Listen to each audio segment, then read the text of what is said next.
Hey folks, let's take a look at how to get the best sound out of your RAV Vast. First of all, we need to know how to sit with the instrument. So I'm sitting on a chair that's low enough to the ground that my thighs are parallel with the ground so that it can rest nice and comfortably here. In fact, my chair's actually a little bit lower, so my legs are more like this, so I can now easily adjust how high or low I want my legs, so that it's not sliding off my lap. The rim is actually touching my stomach. I like to have that contact as long as you're not resting on the note itself to dampen the note. It doesn't matter if you have that contact. If you struggle to sit with it, if it's too heavy for your lap, or if you haven't got a big enough lap or whatever, that's very common. You can get a snare stand or any kind of handpan stand. I also use stand-up concert snare stands that allow me to play standing. I really enjoy playing standing because that gives me the ability to actually move my body so that I'm not like hurting myself by sitting in strange ways, you know? This is really important, that we're avoiding injury as much as possible so that we can play for as long as we want to. So yeah, another option as well, of course, is to sit cross-legged. These instruments only have notes on the top, so it doesn't matter what's going on below. If you want to sit cross-legged on the floor, that's another really beautiful way to play. That's one of my favourite ways to, yeah, really encircle the instrument. So, in terms of touch, let's start with the centre note here. For me, that's a B flat. I've got a Ariumi scale, which I love. There are a few ways that we can strike. The first is with this part of the thumb here, and we can rotate the hand like so, and then strike down with the thumb. As we strike down, we want to immediately bounce away. In this bounce though, I'm not doing this, or this, right? It's not a crazy motion. In the beginning, this might be helpful to get you used to moving away from the metal. And the reason we do that is because if we stay down, it mutes the sound, right? So we want to let the metal vibrate and to sing.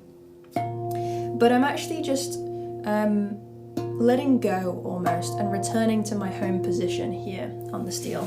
So my home position is probably about 3 fingers width away from the instrument, fairly close. And then all I have to do is rotate up and then let gravity,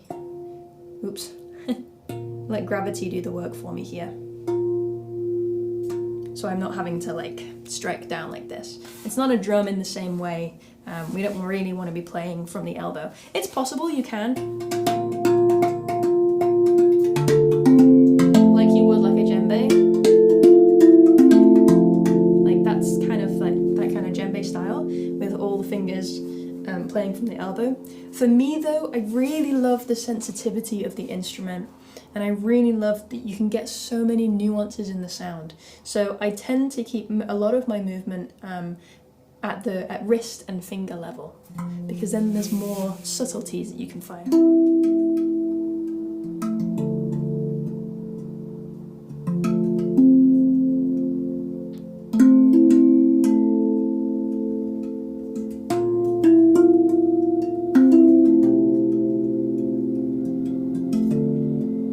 See how everything is happening fairly low down, right, when I play. So that's one thing to consider. So that's with the thumb. The next option is then with the finger. Now we don't use more than one finger at once, typically. Typically we just use one finger and try to strike with the padded part of the finger here, right at the tip. And I'm usually striking at quite a flat angle. But if I wanted a warmer sound, I could curve the finger to really get just that padded fleshy part. And if I want a more metallic sound, then I flatten out even more. So I'm making contact with more of the metal. Hear the difference?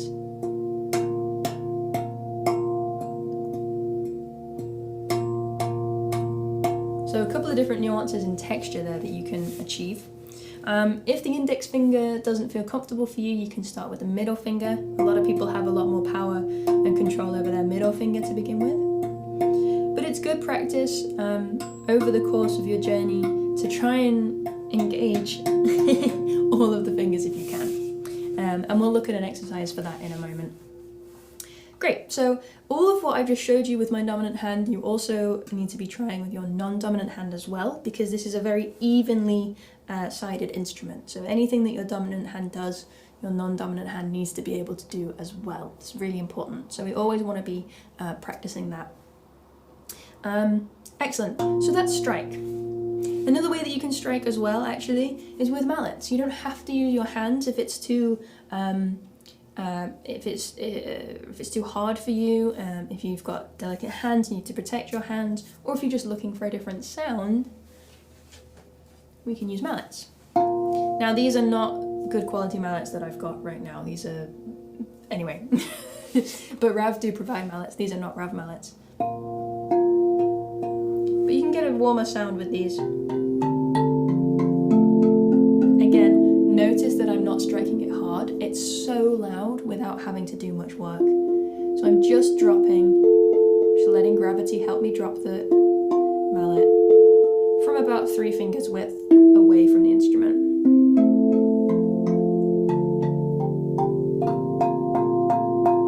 Hear how that's got a much more mellow sound, and then when I use my fingers,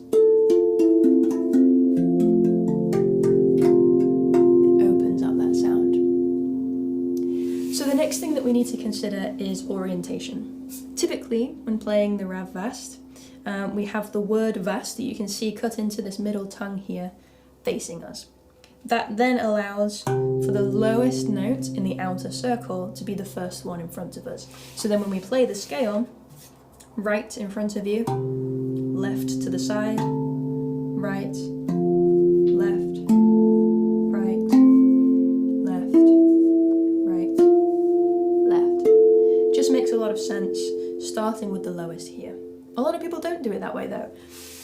A lot of people do it the opposite way around and have the higher notes closest to them because they're more fiddly and they can be.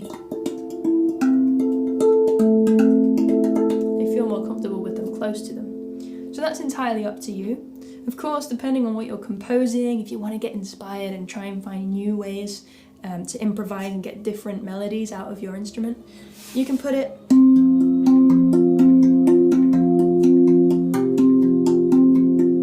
whatever way around you want to.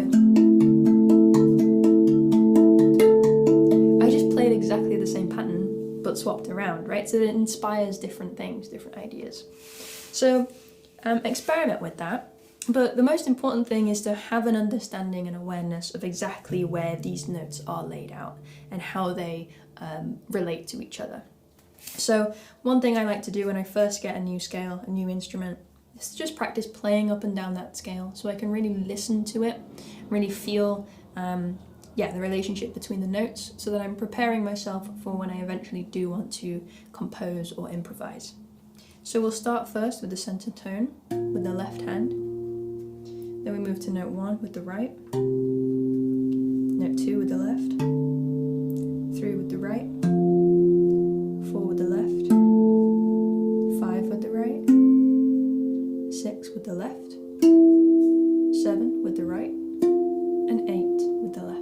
You can play that 8 again with the left, back down to 7 with the right, down to 6 with the left, 5 with the right, 4 with the left, 3 with the right, 2 with the left, 1 with the right, and then we're back to the middle. So you can try that.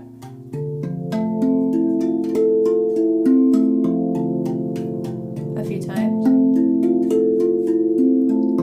You might notice as well, watching me, that I tend to play the first 3 notes with my thumb, just because that's more ergonomic for me, so that I don't have to bring my fingers around this way and my elbows don't end up coming out like this, right? It's just comfortable to rotate here in front of me. And then when I get a bit further away from my body, and for me, it's on the 4th note that I like to make that readjustment, then I start striking with the fingers.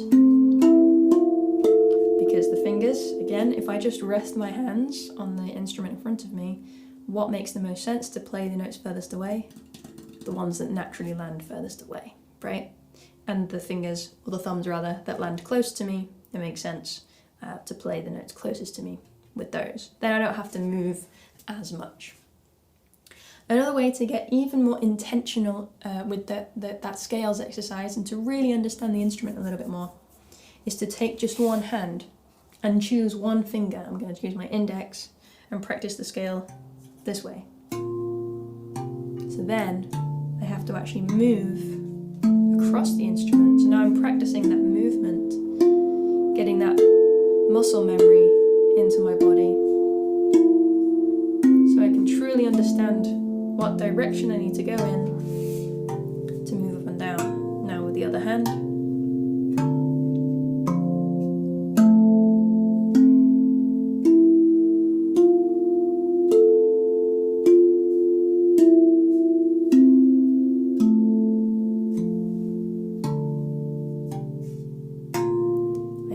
So I invite you to try that exercise with all of the different fingers. So you can really feel how it feels to engage in all of those different ways with your instrument. This is just one sound though. We've found the notes, right? And we've adjusted the texture, the way that we play those notes to change the texture of them. Flat finger, curved finger, or mallets. Another way that we can change the texture is by actually knocking instead. I like to use this knuckle here just after my nail, my fingernail.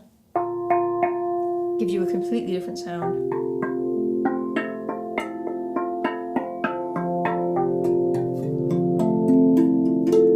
Hear how you can really utilize that to like give it a completely different effect, so that then when you do open up the sound with the skin of your finger, then it just gives it a really kind of interesting dynamic here.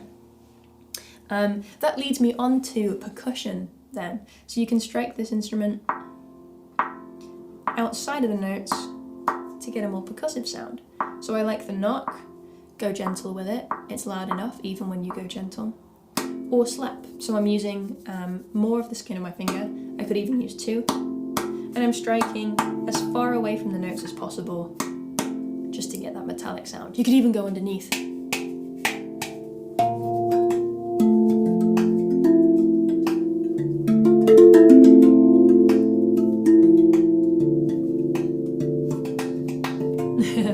You wanted to get a completely different texture.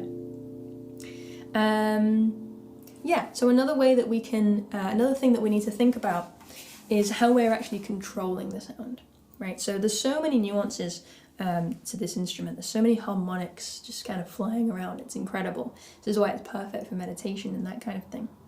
But it also means that it gives us the opportunity to learn how to control those sounds so that we can really get what we want out of the instruments. First thing that we can do is isolate a couple of those harmonics. So if we were to place a finger in the V of the Vast and then strike the wing here, hear how that ooh kind of comes through. And if you place a finger on the ring and strike the V, ooh, ooh, there it is. I can't sing the notes. Then we hear a different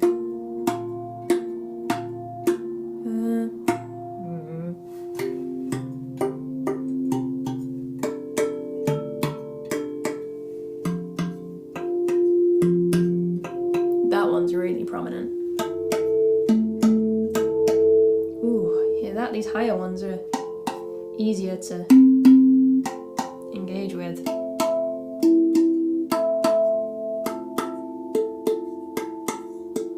Here, right? Hear the different notes that are coming out of that. You can also just strike in different places on the note to really bring out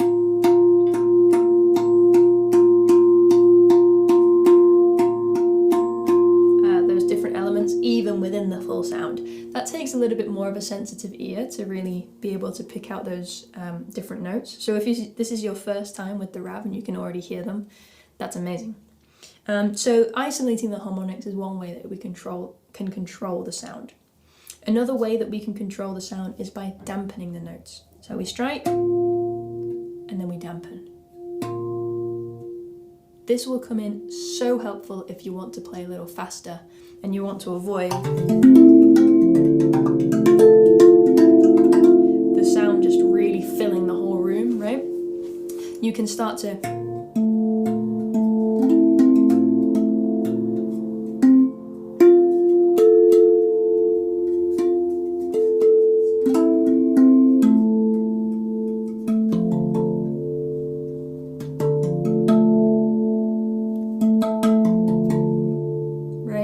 See how I'm muting the other notes so that one can just continue to ring and it doesn't end up as this like muddy sound. I think that muddy sound is beautiful and really, actually I usually just let it go because that's the thing that I love the most about the RAV. But if you wanted a more crisp sound in certain contexts of what you're playing, then you can start to mute those. And when I do that, I'm just placing the hand down. I'm not like striking again. It's really gentle, and I do it with more than one finger.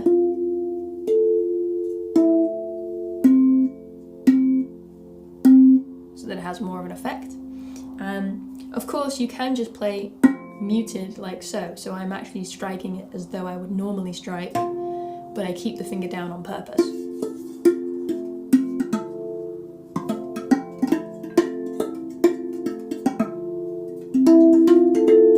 And then again, open that sound to create a different dynamic. So there's a few ways that you can get some different sounds out of your instrument, and I invite you to really just experiment with it and see what you can find. I invite you, as you step into your first improvisations, to really start to think about how you're creating movement in what you're playing, rather than just playing one note after the other like this, which is lovely, but it doesn't have direction as a piece of music, right? That's just sound, which is perfect in a meditation setting or a sound healing session. That's great.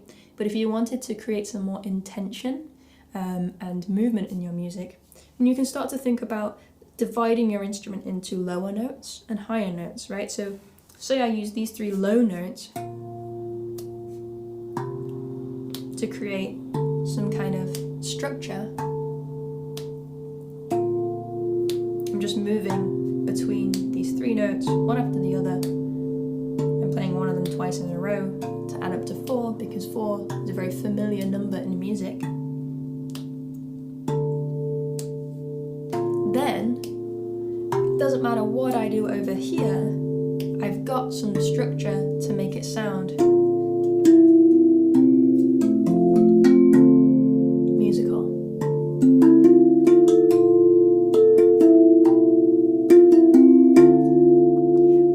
But I repeat a lot of what I do.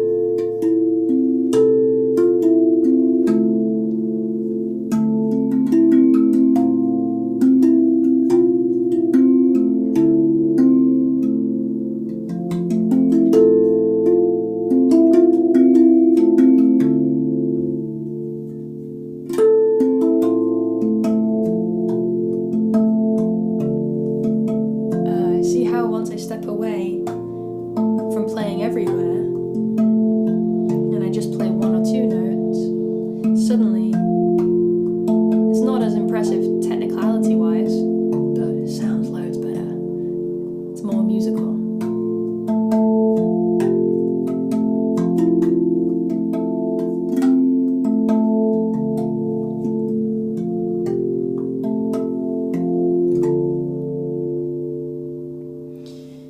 So yeah, I invite you to think about the directions that you're moving in as you start to create your first improvisations and compositions. And just be creative with it, have fun with it. But if you do need an extra bit of guidance, then I have a couple of patterns that you can try out here. So yeah, check that out. And well, I'll see you over there, I guess. Enjoy your RAV, good luck on your journey, and have a wonderful day.